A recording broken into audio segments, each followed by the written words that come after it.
La relación de Jesús con los 12 es esencial a la estructura misma de la historia de la salvación, del plan de salvación del Padre en Cristo su Hijo, en Cristo Jesús.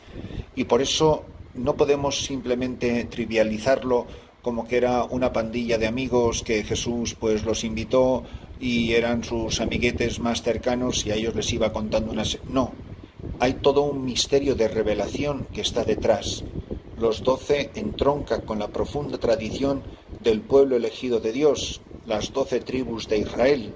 Tiene toda una razón de ser para el pueblo de Dios, y captar todo su significado es capital para entender la eclesiología y la cristología. También, por supuesto, la soteriología es la historia de la salvación. Es lo que se nos propone en Lucas 9:1-6. En aquel tiempo Jesús reunió a los 12. Mirad, este reunir a los 12 es lo que se llama la eclesía. De ahí viene la palabra iglesia. Eclesía en griego es la convocatoria. Este Jesús reuniendo no son simplemente 12 individuos, sino que es una corporación, no en el sentido económico en el que usamos esta expresión, sino en el sentido teológico. Es un corpus, es el cuerpo de Cristo. Los reúne, los incorpora así y les comunica su mismo ser y su misma vida. Dice, y les dio poder y autoridad sobre toda clase de demonios y para curar enfermedades. Luego los envió a proclamar el reino de Dios y a curar a los enfermos, diciéndoles, no llevéis nada para el camino, ni bastón, ni alforja, ni pan, ni dinero. Tampoco llevéis túnica de repuesto. Quedaos en la casa donde entréis, hasta que os vayáis de aquel sitio. Y si alguien no os recibe, al salir de aquel pueblo, sacudíos el polvo de los pies para probar su culpa. Ellos se pusieron en camino y fueron de aldea en aldea, anunciando el Evangelio y curando en todas partes. Es maravilloso este breve pasaje, porque nos revela la relación interna, la amistad, lo que vincula el espíritu con que Jesús va a establecer a la Iglesia como lugar de salvación, como sacramento universal de salvación. Jesús hace lo siguiente: primero los reúne, segundo les da poder y en tercer lugar les da autoridad. Si no les reúne, no les puede dar poder y autoridad. Solamente en la medida en que permanezcan unidos a Cristo, pero también unidos entre sí. Y esto es uno de los grandes regalos del Concilio Vaticano II, es precisamente la eclesiología de comunión. Es la eclesiología, la revelación, toda la doctrina sobre el episcopado, sobre el colegio episcopal, como sucesores de los apóstoles, en quienes reside la autoridad. Por supuesto, siempre con Pedro y bajo Pedro, pero no solo Pedro, sin los otros 11 apóstoles. Unidos entre sí, forman un cuerpo, y porque están unidos entre sí y con Jesucristo a la cabeza, reciben poder y autoridad sobre toda clase de demonios y para curar enfermedades. Yo estoy convencido de que los apóstoles unidos a Cristo tenían poder para predicar el reino de Dios, tenían poder y autoridad sobre toda clase de demonios y para curar enfermedades, porque si lo creo de aquel tiempo, tengo necesariamente que creerlo de Pedro, que es el Papa, y los apóstoles, cuyos sucesores son los obispos. Les tengo este respeto a ellos, soy consciente, les miro con mirada de fe, miro al romano pontífice, miro al obispo de Roma, miro al vicario de Cristo, con verdadera mirada de fe. Miro a mi obispo, al de mi diócesis, sea quien sea y sea como sea, pero es el ungido del Señor, el que ha sido elegido por Jesucristo y está ahí. Es quien me entronca con la Iglesia. La comunión con el obispo es fundamental para la comunión con Cristo. Y junto a ellos y bajo su autoridad, bajo su cayado, bajo su pastoreo, yo estoy protegido de los demonios y de las enfermedades. Y luego dice que los envió a proclamar el reino de Dios y vuelve a repetir, y a curar a los enfermos. Vuelve a repetir esta idea de la sanación, de la curación. Es específico en el modo en que deben de caminar, cómo deben de actuar.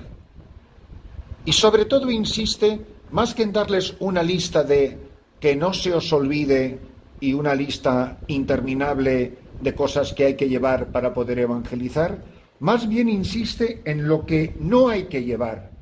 No llevéis nada para el camino, ni bastón, ni alforja, ni pan, ni dinero. Tampoco llevéis túnica de repuesto.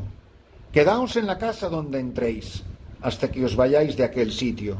Y si alguien no os recibe al salir de aquel pueblo, sacudíos el polvo de los pies para probar su culpa. Entonces, insiste en ir confiados en Cristo. Él cuidará de nosotros. Cada día tiene su propio afán. No te preocupes por el mañana. Mira los pajaritos que vuelan por los aires o los lirios del campo. Ni siquiera el rey Salomón en todo su esplendor pudo vestirse con tanta belleza. Y tú que vales mucho más que los lirios del campo y los pájaros que vuelan por los aires, ¿no cuidará Dios de ti? Y si Dios cuida de mí, ¿qué me va a faltar? ¿De qué voy a tener necesidad?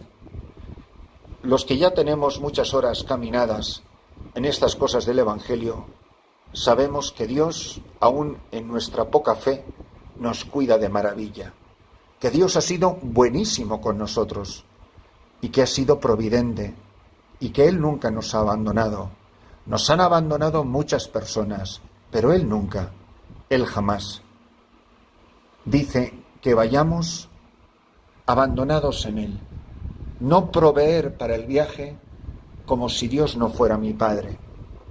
Y termina diciendo, ellos se pusieron en camino.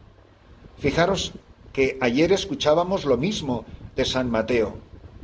Le dijo, sígueme. Dice, él se levantó y le siguió, es decir, se puso en camino. El Papa Benedicto XVI habla siempre de la Iglesia en estos términos. La Iglesia es un pueblo siempre en camino, como Israel a través de ese inmenso desierto. La Iglesia no puede tener ni muchas túnicas, ni mucho dinero, ni mucha alforja, ni mucho pan, porque eso pesa. Y somos una Iglesia siempre en camino. Ellos se pusieron en camino y fueron de aldea en aldea, anunciando el Evangelio y curando en todas partes. 3 veces en estos 6 versículos, se nos habla de ello, para curar enfermedades y a curar a los enfermos. Y por último, y curando en todas partes. La presencia de la Iglesia es saludable. Salus infirmorum, salud de los enfermos. Letanía que se aplica a la Santísima Virgen María, pero que por extensión también se aplica a la Iglesia. En la Iglesia hemos encontrado la salud, hemos encontrado la paz, hemos encontrado la salud del cuerpo, pero sobre todo la salud del alma. ¿No es esto lo que hace la Iglesia en tantos lugares de la tierra? Lo hacemos aquí nosotros con nuestras 4 cajas de medicinas. ¿A cuánta gente no habremos curado desde esta casa, desde la que os hablo? ¿A cuántos enfermos no le hemos devuelto la salud? ¿Cuánta malaria y cuántas otras enfermedades de todo tipo, con las medicinas que nos habéis regalado, ha curado la Iglesia aquí en esta selva? Y tenemos, como digo, 4 cajas de medicinas. Imaginaros la labor extraordinaria que hace la Iglesia en el área de la salud.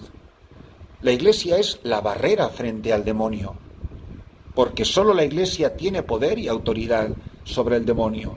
Cuando me alejo de la Iglesia, me pongo en brazos de Satanás. Estoy solo frente a Satanás. No me cuida ni me protege nadie. En la Iglesia Madre sé que las puertas del infierno no prevalecerán contra mí, aunque haya sido un terrible pecador. Pero dice 2 cosas preciosas al final. Se pusieron en camino, fueron de aldea en aldea, anunciando el Evangelio. Una Iglesia viva, una Iglesia itinerante, una Iglesia que siempre se la encuentran por los caminos. A mí me encanta cuando voy de capilla en capilla, cuando iba de batey en batey, cuando iba por esas comunidades en la región somalí de Etiopía, por esos desiertos. Me encantaba cuando la gente te veía y te saluda con tanto cariño y con tanto agradecimiento, porque se sienten protegidos y acompañados, porque saben que no están olvidados de que tú estás ahí. Se pusieron en camino, anunciando el Evangelio y curando en todas partes. Pero qué palabras tan bonitas para definir la Iglesia. Una comunidad siempre en camino, de aldea en aldea, anunciando el Evangelio, expulsando los demonios y curando en todas partes.